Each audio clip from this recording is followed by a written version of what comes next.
అండి welcome to Vijay Guntur వంటలు. ఈరోజు నేను కొరమీన తీసుకున్నాను. చేపలు 2 చేపలు అనమాట. అంటే కేజీ వచ్చింది. వేస్ట్ అని పోను కేజీ వచ్చింది. ఉప్పు వేసి నీట్గా క్లీన్ చేసుకున్నా. కొద్దిగా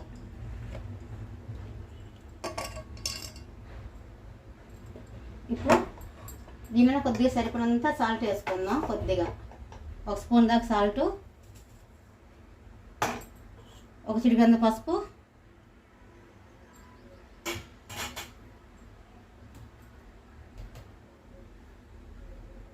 అల్లం చిన్న పేస్ట్ 1 స్పూన్ వేస్తున్నాను. ఇదన్నీ కలిపి ముక్కలు పట్టేలాగా కలిపి 10 నిమిషాలు అటు పక్కన పెట్టేద్దాము. అప్పుడు నీసు వాసన ఏదైనా ఉన్నా కూడా కాస్త పోయిద్ది అనమాట. పులుసుకి ఒక 10 నిమిషాలు అట్టాగా కలిపేసి పక్కన పెట్టేద్దాం. చాలా టేస్టీగా ఉండిద్ది. కంపల్సరీ మీరు కూడా ట్రై చేయండి.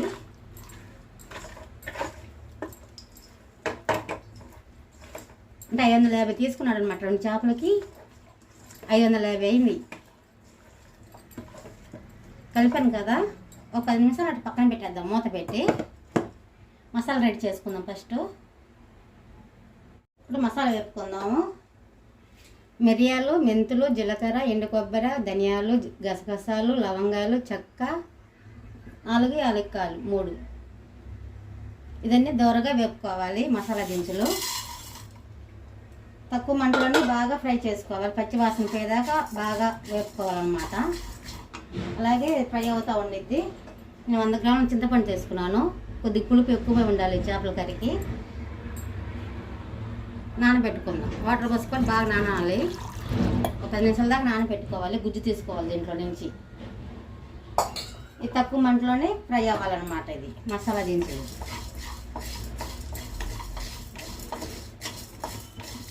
చేపల కర్రీ చేసుకునేది ఈజీయే. అంత టైం కూడా ఎక్కువ తీసుకోదు. ఈ మసాలా అన్నీ రెడీ చేసుకుంటే తొందరగానే అయిపోయింది.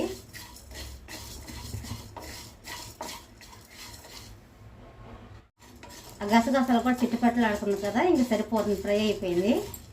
స్టవ్ ఆఫ్ చేస్తున్నాను. ఒక ప్లేట్లో తీసుకుందాం. పూర్తిగా చల్లారిన తర్వాత మిక్సీ పట్టుకోవాలి. పొడిలాగా చేసుకోవాలి. వాటర్ పోయకుండా మిక్సీ పట్టుకోవాలి.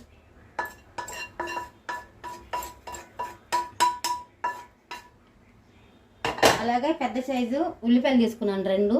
ఇది కాల్చుకోవాలి. స్టవ్ మీద కాల్చుకొని శుభ్రంగా మెత్తగా పేస్ట్ లాగా చేసుకోవాలన్నమాట.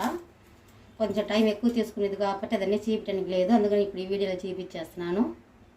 వెలిగించి బాండీ పెట్టాను. ఆయిల్ వేసుకుందాం. ఫస్ట్ 30 కప్పు తీసుకున్నాను. చేపల కర్రీ కదా, కొద్దిగా ఆయిల్ ఎక్కువ పట్టిద్ది.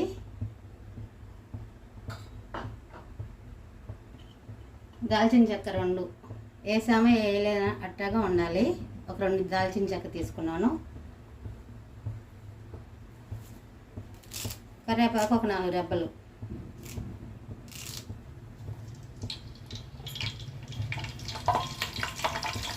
ఈ చేపల కర్రీలో అప్పుడప్పుడు తినే కన్నా మసాలా తింటేనే బాగుంటుంది. ఉల్లిపాయ ఇలా పేస్ట్లా చేసుకున్నాను. కాల్చి ఇలా పేస్ట్లా చేసుకున్నాను. చెప్పండి.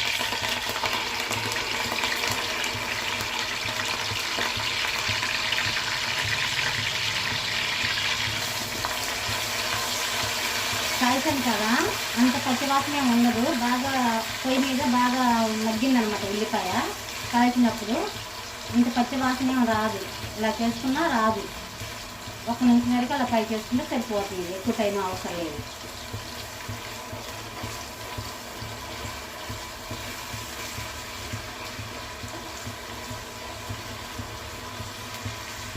అయింది కదా, 1.5 స్పూన్ అల్లం చిన్న పేస్ట్ చేసుకోవాలి. 1.5 అంటే నేను పేస్ట్ ఇప్పుడే మిక్సీ పట్టాను. అల్లం చిన్న పేస్ట్ దాంట్లో కొద్దిగా పసుపును కొద్దిగా ఉప్పు వేసి మిక్సీ పట్టాను. ఒక వారం దాకా నాకు నిల్వ ఉండేది ఫ్రిడ్జ్లో. అప్పుడు రోజు చేయాలంటే కొద్దిగా కష్టం పిల్లల దగ్గర. అందుకని ఒక వారం సరిపడినంత మిక్సీ పట్టుకొని ఇలాగా పెట్టేసుకుంటే గుజ్జు కూరలోకి వాడుకుంటాను నేను.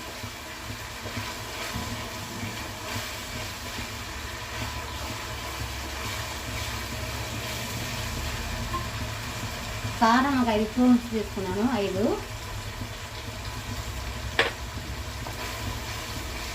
దాన్ని బాగా కలపాలి.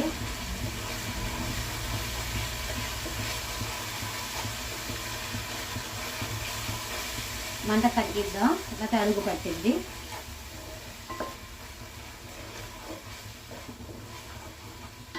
చింతపండు గుజ్జు కూడా పిప్పని తీసేసాను, ఇలా గుజ్జులోకి తీసేసుకున్నాను. పిప్పని తీసేసి ఇలా గుజ్జులాగా చేసుకున్నాను చింతపండు. ఇందాక మసాలా దినుసులు వేపాను కదా, పొడిలాగా చేసుకున్నాను. చూడండి, ఇలాగ పొడిలాగా ఉండాలి, చాలా టేస్టీగా ఉండిద్ది. మన ఏదైనా సరే కర్రీలు ఇలాంటి చేసుకునేటప్పుడు మసాలా ఐటమ్స్ మన ఇంట్లో నూరుకున్న మసాలా అయితే చాలా రుచిగా ఉండిద్ది, చాలా టేస్టీగా ఉండిద్ది. కొంచెం టైం ఎక్కువ తీసుకున్నా మనం అలాగ చేసుకుంటే బాగుండిద్ది అనమాట. చికెన్ కర్రీకైనా, మటన్ కర్రీకైనా, చేపల కర్రీకైనా, దేనికైనా, బిర్యానీలోకైనా అలాగా చేసుకుంటే ఇంట్లో బాగుండిద్ది అనమాట. సరే, ఒక నిమిషం దాకా ఫ్రై చేసుకుందాం. ఆయిల్ అని కొద్దిగా పైకి తేలాలి. ఒక నిమిషం అయినగా ఆయిల్ అని కొద్దిగా పైకి తేలుతుంది. సరిపడంత ఉప్పు వేసుకుందాం. పెద్దగా ఉందాక ఒక స్పూన్ ఉప్పు వేసి కలిపానుగా చేపల్లో. ఇప్పుడు 1.5 స్పూన్ ఉప్పు,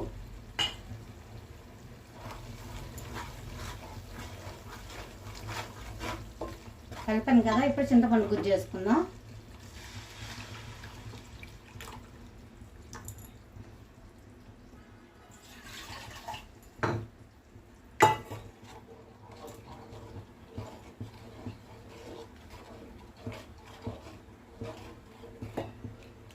కొంచెం వాటర్ వేసుకుందాం.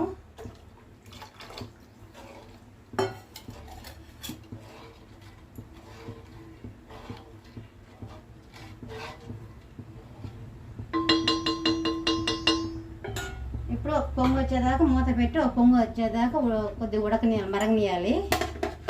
ఒక పొంగు వస్తే సరిపోతుంది. అక్కడ చేపల ముక్కలు వేసుకుందాం. అప్పుడు ఒక పొంగు వస్తే పులుసు కూడా తెలుతుంది. చూద్దాం.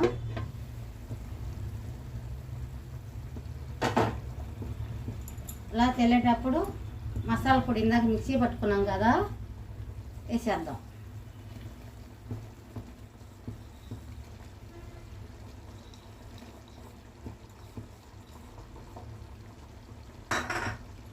ఒక్కసారి కలుపుదాం.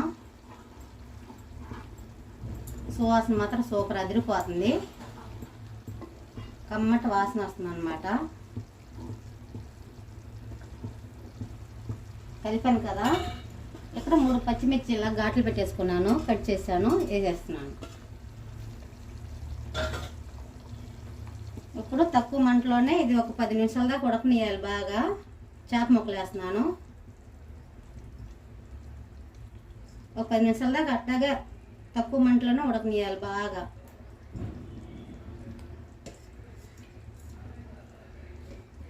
ఇది చాలా బాగుండిద్ది, టేస్టీగా ఉండిద్ది. తలకాయ ముక్క అయితే ఇంకా రుచిగా ఉండిద్ది. మా వారు తింటారనమాట. తలకాయ ముక్క అంటే ఆయనకి ఇష్టం, చాలా ఇష్టం. అసలు గెంటి మాత్రం పెట్టి తిప్పకూడదండి. బాండీ పెట్టుని కొద్దిగా తిప్పుకోవాలి, గెంటి మాత్రం పెట్టకూడదు.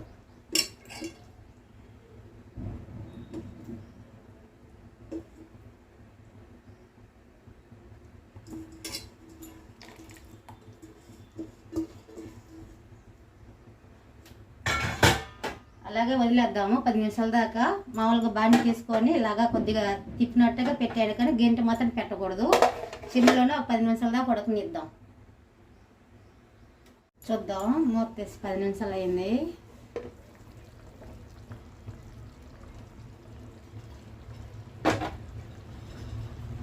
చేప ముక్కలు కూడా బాగా ఉడికిందండి.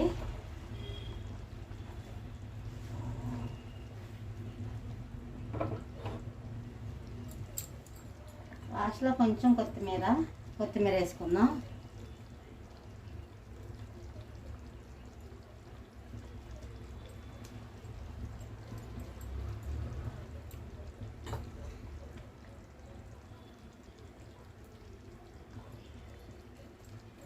స్టవ్ ఆఫ్ చేస్తున్నాను. ఇంకోసారి కలుపుదాం. అలాగా గరిటె మాత్రం అసలు పెట్టలేదు నేను.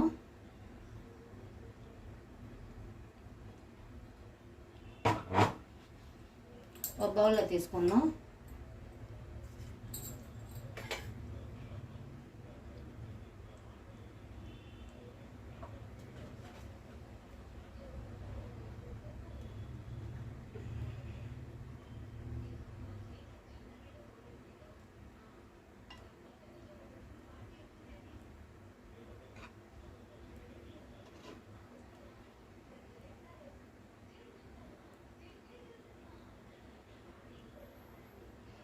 కూర కూడా గుజ్జుగానే వచ్చింది. ఎంత పులుసు ఏం పెట్టలే, నేను గుజ్జులాగానే పెట్టాను.